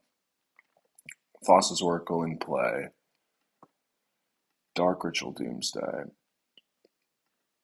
So we actually have a Jace win on our next turn, barring no Karn, which we can force it will. Opponent goes crop rotation. They get Urza's Tower. Exile a Elvish Spirit Guide. 4 mana for a Sowing Myco spawn. They get Yavimaya, Cradle of Growth. Pass the turn. We untap. Upkeep, draw. Petal. I guess they could have Endurance here. We just go all in on a Petal line. Yeah, so we go Petal Dark Ritual Doomsday. We've got Brainstorm via Edge, an extra land drop at our disposal for Jace. And so we just make the Jace pile. I select Jace, I select Brainstorm, Lion's Eye Diamond, Street Wraith. No sense getting too frisky with edges, especially if they like Crop Rough Row Wasteland or something.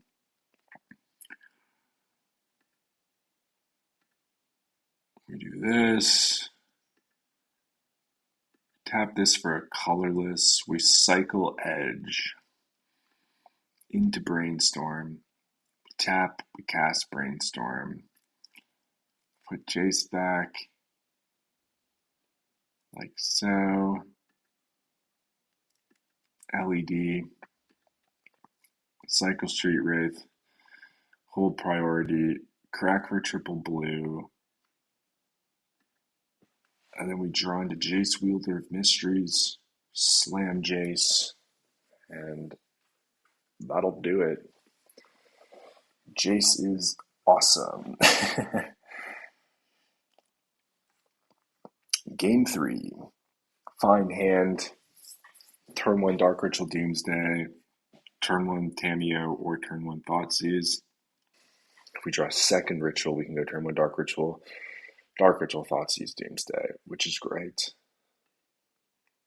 Draw Lotus Petal, which I like.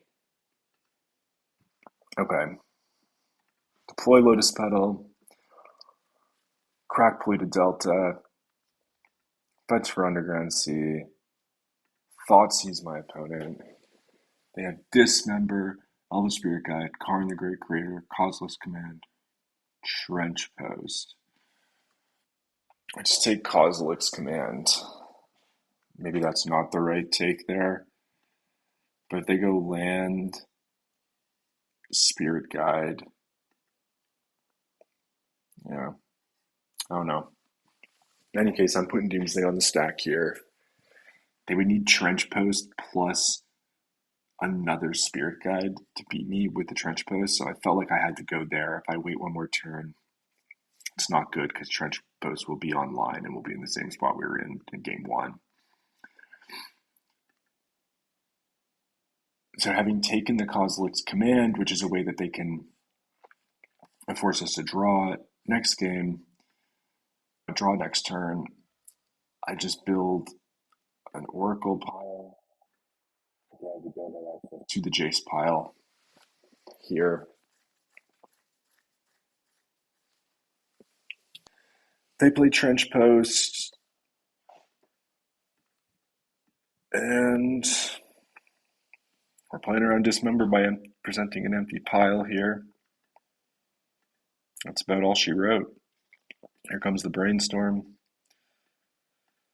the LED, the Street Wraith, the Consider, and the Oracle. Just like that. All right. That was round 4. All right, everybody. Welcome to the last round. Uh, this is our trophy match. We are playing against Sneak and Show in this matchup. I remember thinking for a while during this game that they might be on something like Delver or Jeskai Control, and so I wasn't playing with the immediate threat of a show and tell coming down at any moment in mind. Nonetheless, let's see what happens here. Notably, the only match that lasted 2 games instead of 3 in this league. Our opening hand, we've got Polluted Delta, Tameo. We've got Double Cycler if we find a Dark Ritual Doomsday. We've got Force of Will, probably with a Teferi pitch here. And then we've got Ponder to follow up with after our Tameo to try to find our second land. We're on the play here, and I decide to begin the game by playing a Polluted Delta, fetch for basic island to play around Wasteland, and cast a Tameo. This ensures that we'll be able to play our Ponder on the next turn to try to find another land. But it also gets our Tameo down. If we just happen to draw land, we might prefer just to pass and crack the clue. Our opponent leads on basic island Ponder off of a Scalding Tarn fetch. They do not use Ponder's ability. So like the 3 they saw, take one of them into their hand immediately. We come back around to our turn and we draw Dark Ritual, which is really nice. We've already got Double Cycler, we've got a Force to protect the Doomsday. Let's see if this Ponder can show us a Dark Ritual, a Underground Sea plus a Doomsday here. Start with a Tameo attack, get our clue value going, and then cast this Ponder. I believe we do find exactly what we're looking for. We have Underground Sea, Doomsday, and then Jace, Wielder of Mysteries. We put back Jace, Doomsday on top, and Underground Sea on top of that. Draw the Underground Sea. We deploy the Underground Sea. If Wasteland was still a worry there's actually an argument just to holding the sea, I think, on reflection. Just not giving our opponent the opportunity to Wasteland us, and then next turn going Dark Ritual, Doomsday, Force Pitch, Fairy, guaranteed, actually seems much better to me now that I'm thinking about it a bit more. Regardless, we played the sea, or I played the sea. And I decide just to cycle Street Wraith right here, picking up the Doomsday. And of course, Magic Online is getting a little frisky. But yeah, so I guess I have Cycler in hand. I've got a Force to protect. Next turn, I can get to a Cavern Oracle line with this island and the additional Cycler in my hand. And so I decide to jam Doomsday here, not playing around Daze, which in retrospect is probably a mistake. We shouldn't give our opponent the opportunity to cast a Daze here, and we should just pass to our next turn where we have the Edge of Autumn and the Street Wraith, which will get us the Cavern Oracle off the Doomsday immediately anyways. And then we can play around this particular piece of interaction by having our island untapped when we cast Dark Ritual Doomsday. But they can't play Daze, and then we cycle into Edge, cycle into Oracle, and present a win with our land drop on the following turn. So yeah, this was very risky, plays directly into Daze. The Daze here also kind of further, I'm like, maybe they're on Delver and they just fetched a basic island, I don't know. In any case, they've got a Force, we've got a Force back pitching to Fairy, and our opponent has a second piece of interaction in their own Force of Will. So this is very, very bad for us. We lost a bunch of cards here. Street Wraith, Dark Ritual, Doomsday, Force to Fairy, and our opponent just lost Force, Ponder, and Daze. Doomsday gets countered. This whole chain of events could have been, changed or altered slightly just by being more patient, not being so aggressive with that Street Wraith cycle there to put Doomsday on the stack. There's just no real reason, I think, to do that in that spot. We've got lots of time. Our opponent isn't showing any pressure. at this moment. So yeah. In any case, we've got a Tamiyo going now. We draw Jace Wielder of Mysteries, plus our Tamiyo. Probably would have been safer at this point, I think, to just return Force of Will to our hand um, off the Tamiyo. And this just gives us another line of protection depending on what our opponent might present. I didn't yet know that they were on Speak and Show, but if they just go Ancient Tomb, Show and Tell on their next turn, we're pretty screwed, right? So I think maybe using the Tamiyo as a value piece there isn't the worst idea. Find a second Wraith. I think I cycle this Wraith. Just go to 14, we find Doomsday, and now we have access to Dark Ritual from our graveyard off the Tamiyo in the following turn with a Cycler. To present, our opponent plays a Thundering Falls. I'm going to cast their another Ponder. This one, they also choose not to shuffle with. And pass the turn back. So we have the opportunity to present an unprotected Doomsday here. And instead, I decide to plus the Tamiyo up to 8, threatening the ultimate next turn. Again, sitting ducks here, not thinking about Show and Tell. Probably should be thinking about Show and Tell, but I just wasn't. And so I'm like, okay, we're totally safe here. Opponent goes for a Brainstorm in the end step. I move to their next turn, play a Scalding Tarn, they fetch for a Volk, and here comes the skipper in Show and Tell.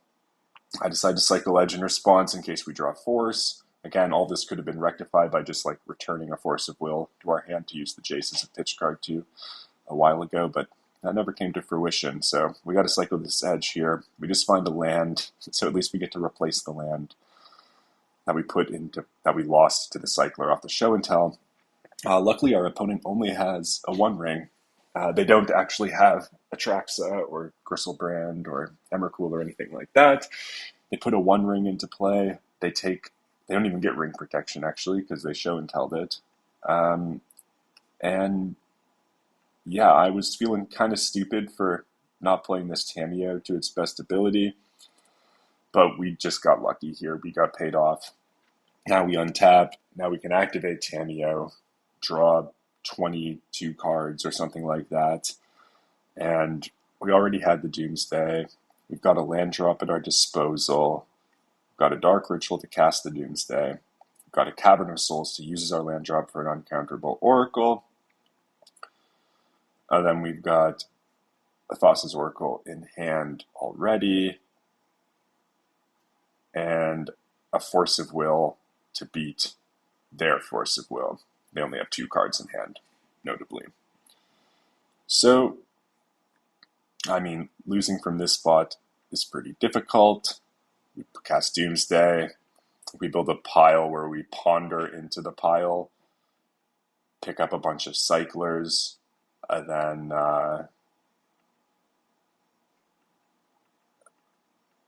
cast an Oracle. That is just what we do. Cycle down, Oracle's already in hand, 2 cards left in deck, and that's all she wrote. The lesson from this game is maybe going for the Tamiyo ult is not the best idea. It would have been much safer to return the Force of Will to our hand with the Tamiyo there, just to get that second layer of protection lined up and then try to find our win afterwards. And then also getting very aggressive with that first Doomsday was also likely not the right course of action. I should have waited 1 turn to play around the days. In game 2, I think this one's pretty interesting as well. We're on the draw on this one. We open up this hand where we have a blue source. We have a Tamiyo. We can cast off of our Tundra, but we don't have access to black. But if we find black, we have this Thoughtseize. We've also got a Dark Ritual, which will help us cast Doomsday down the line, making leading on Tundra not quite feel as bad. And then we have Force Pitch Blue card plus days here. And so I decide to keep this hand turn one Tameo backed up by some counter magic, and then if we find Black Source, we can start probing their hand with Thoughtseize. This is, I mean, if we find the Underground Sea, this is the kind of hand that we want. Opponent leads on island and passes. Oh, by the way, yeah, we sideboard in Force of Negations and Duresses. Sideboard out like a Cycler, a few other things. I guess I can show you.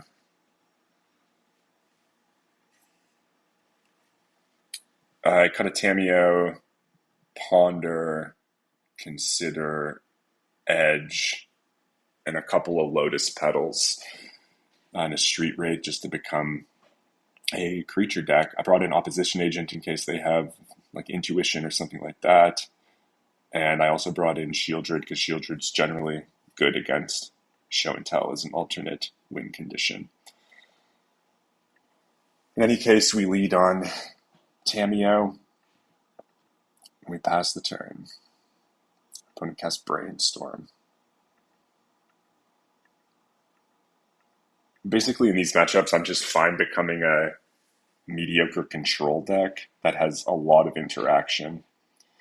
3 Fawns, 4 Force of Wills, 3 Days, 2 Thoughtseize, 2 Duress. Plus cards like Teferi that turn off our opponent's card advantage, and cards like Tameo, which turn off our opponent's interaction, and then cards like Tameo that give us card advantage. Opponent surveils an Evercool to their graveyard here after casting a Brainstorm, and this tells us that they've already got a payoff in their hand. They're probably looking for a Show and Tell or a means of protecting that Show and Tell. We draw Brainstorm for turn. I was about to cast the Brainstorm, then remembered that, oh wait, we need to attack with our Tameo first. Gotta capitalize on the clue value. So now we can get this Tameo flipped, which will be good because if on the next turn we find like a Black Source, we can Thoughtseize our opponent and then return the Thoughtseize later on down the road to probe their hand yet again, which I quite like. So I like getting this Tameo flipped here where they don't have Pyroblast available and get a plus on it. We resolve a Brainstorm. We actually get Brainstorm locked here, so I just put back the Thoughtseize and the Doomsday. We flip our Tameo. Tameo's going to go to 4 for us, and we'll pass. So we are Brainstorm locked with no lands coming, but we have access to basically 4 counter spells and 2 Teferis in our hand. So I'm not feeling bad. I'm feeling like we can probably weather the poor Brainstorm. Just put our hood up and walk through it.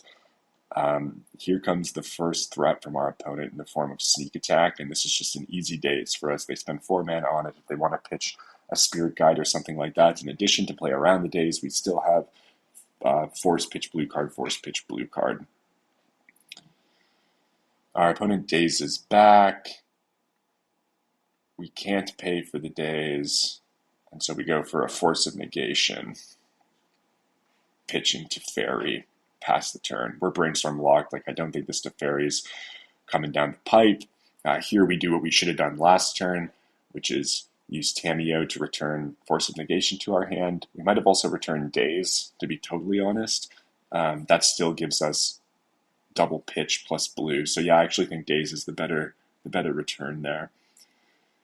But we take Fawn. Fawn's still good. You Fawn a Show and Tell, they might not be able to Mystic Sanctuary it back later on in the game or something. Tameo goes up again. We just have to pass. A little short on lands. Feels kind of bad. Maybe a Lorien Revealed would be sweet in this deck. This is an 18th mana source.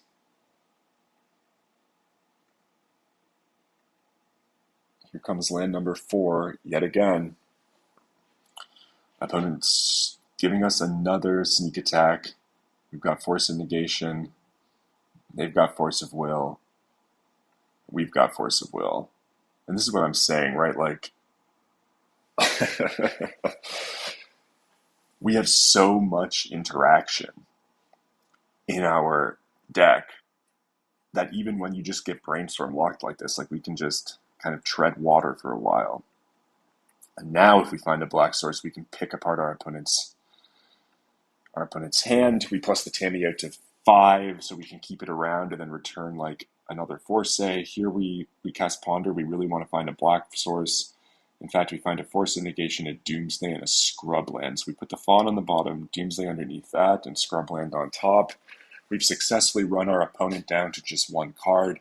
If it's a non-land card and we can take it with Thoughtseize, we put the Speak and Show player into a position where they need A plus B to present a win, and sometimes C is actually what, like a third thing is what's needed to actually let them win on the same turn.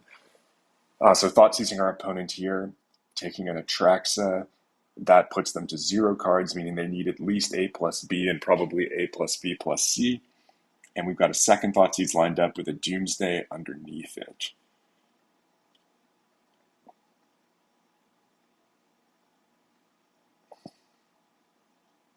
So our opponent draws a card. We've got a Tamiyo. And we now have Doomsday, Dark Ritual, Thoughtseize. What cards in Show and Tell beat a Doomsday here? It would be Force of Will or Force of Negation, but they can't have Force of Will because they only have 4 mana, and they only have 1 card in hand. They could have a Fawn, which would be bad. They could also have a card like Pyroblast, that if they had that, they might have killed the Tamiyo. In any case, we've got a couple of options here on what to do. I think we put Doomsday onto the stack, and then we need to build a pile that, interestingly, has to win using Jace, because I forgot to mention that we actually had to pitch our Thassa's Oracle earlier in the game to stave off this sneak attack. So, let's cast Dark Ritual Doomsday, and then see what kind of pile gets constructed here in order to secure us the trophy with Esper. So we go Dark Ritual, we cast Doomsday, and this is all after having returned Ponder to our hand off of Tamiyo. So my thinking here was that, look, we have this Thoughtseize in our hand. If we return Ponder and Ponder into an Underground Sea, we can play Thoughtseize right now to try to keep them again at that 0 card threshold where we want them to be, where they need A plus B, but they can only ever have 1 card. So I really like Thoughtseizing here, because if they just draw like another Atraxa or something and the next card underneath it is a Show and Tell, or even like a Brainstorm or a Ponder into a Show and Tell, we're in like a pretty risky spot. And discarding a card from our opponent's hand, if it is some kind of reactive card that doesn't matter, like a Daze or something, can be good if our opponent draws a Brainstorm and then uses that Brainstorm with whatever blank they have in order to assemble A plus B. So the first thing I know going into this pile is we've got this Ponder to crack into it, though this Ponder's not going to result in a win this turn because we need to win with Jace, and because we pitched our Thassa's Oracle. And then there becomes problems of, well, how do we beat Pyroblast if our only answer is Jace and our opponent likely has Pyroblast in their deck? We need to play something that soaks up the Pyroblast. So I make one mistake in this pile, we'll talk about it in a second, but I begin by selecting Jace, Wielder of Mysteries. We know we have to win with that card, given what we have. I select an Underground Sea as a third land, which will allow us to cast Ponder off of Tundra into Underground Sea. Thoughtseize our opponent right now. And then I select Lion's Eye Diamond, because I'm thinking that we want to follow up with some kind of quick cycle LED into a Jace to win the game. But then how do we keep ourselves from dying to Pyroblast or a top decked Force of Will or Daze or something like this on our Jace? Well, we might need to incorporate something like Teferi into the pile. And the nice thing about Teferi is that Teferi is also a draw spell. So if we have LED in our hand, we can use the Teferi activation to bounce something, and then in response, crack LED, draw Jace, and win. And then I take an Edge of Autumn in case the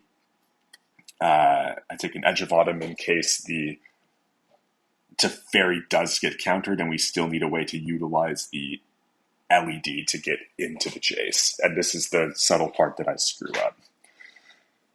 But the way that I'm envisioning this when I'm building the pile is that we're going to go Ponder, pick up Underground Sea right now, play Underground Sea as our land for turn, cast Thoughtseize, ideally take our opponent to 0 cards, pass the turn. Then we're going to untap, upkeep, draw Teferi Time Raveler, and just plus it and pass. And then we're going to draw Lion's Eye Diamond, play Lion's Eye Diamond, bounce with Teferi into Jace, and if that doesn't work out, we'll have the edge coming the next turn, which can still edge crack LED into Jace. Now I screw this up because I accidentally, without thinking, this is like the 10th match I played this day.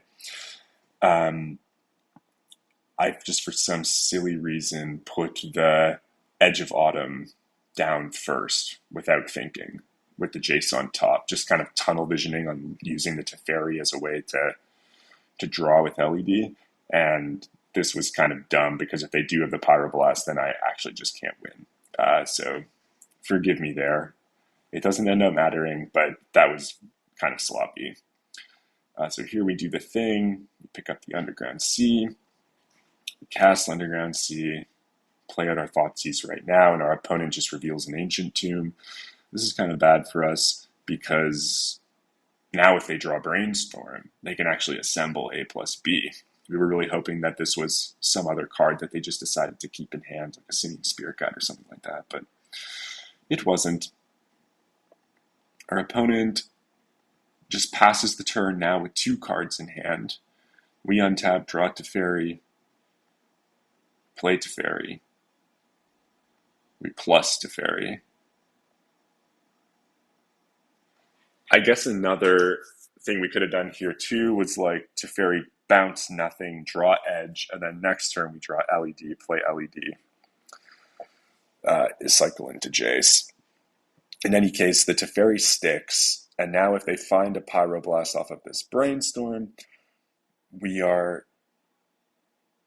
that's at least not going to be pointed at our Teferi on the following turn. This Brainstorm's going to leave them with 2 cards in hand. They're going to jam a Petal, and then they're going to jam a Show and Tell. They only have 1 card left, and they don't have the mana to activate their Show and Tell. We untap, we draw Lion's Eye Diamond, crack LED for triple blue, tap that for a white, use our Teferi, bounce into Jace, which we will cast.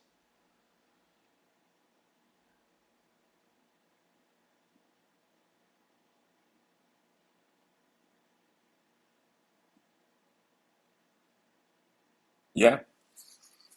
And there we go. The Jace wins another one. We won quite a few games with Jace Wielder of Mysteries in this league. I really, really like having access to this card. I think it's really, really neat. I'm happy to have included it in my list after chatting with Wonder Pro briefly about it at Eternal Weekend. It was really, really neat. Learning some more about that card's flexibility. We're going to go back to the collection here. Just take a brief review of the deck list. We got a 5-0. We beat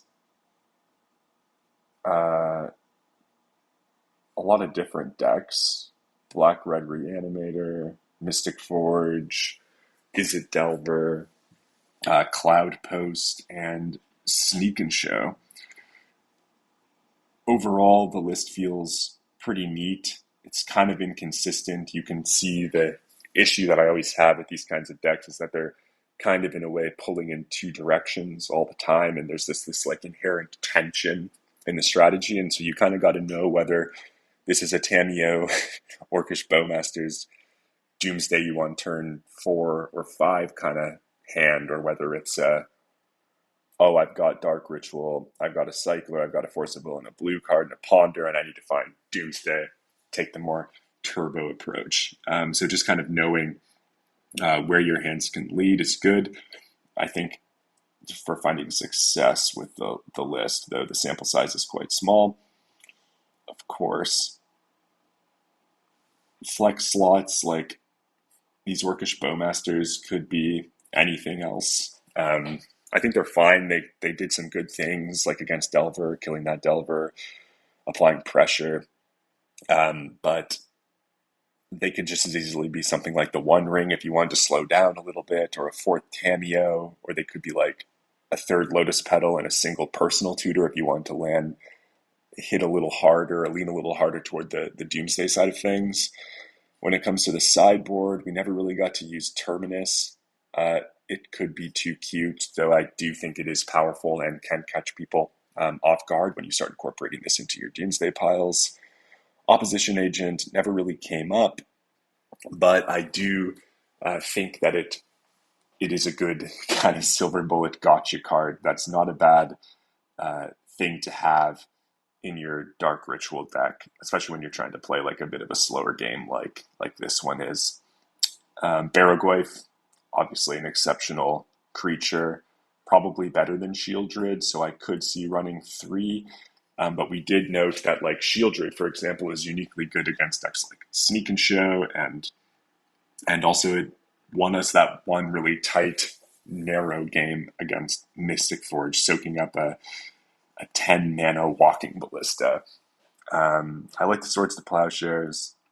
I think Pest Control is still very, very good, especially against Nadu, Painter, Delver, these sorts of strategies. Anything with a lot of 1-drops, you can clear up a whole bunch of things with that. And then we've got the Singleton Prismatic Ending, which could be a third plow if you're more worried about creatures, but I do like the flexibility that the Prismatic Ending gives. These cards, I think I really, really like. You could consider cutting a Force of Negation for something like a single copy of Consign to Memory, but I don't know. I think Force is too important, and I really like what the deck looks like when you add these forces into it. Like you just get all of this sweet, sweet remove interaction. Nihil Spellbomb could be Grafdigger's Cage, could be Fairy Macabre. You could have a second Graveyard Hate spell in this sideboard as well, cutting maybe one of these removal spells. But yeah, this is the Esper Slow Doomsday deck, and it was a fun time playing.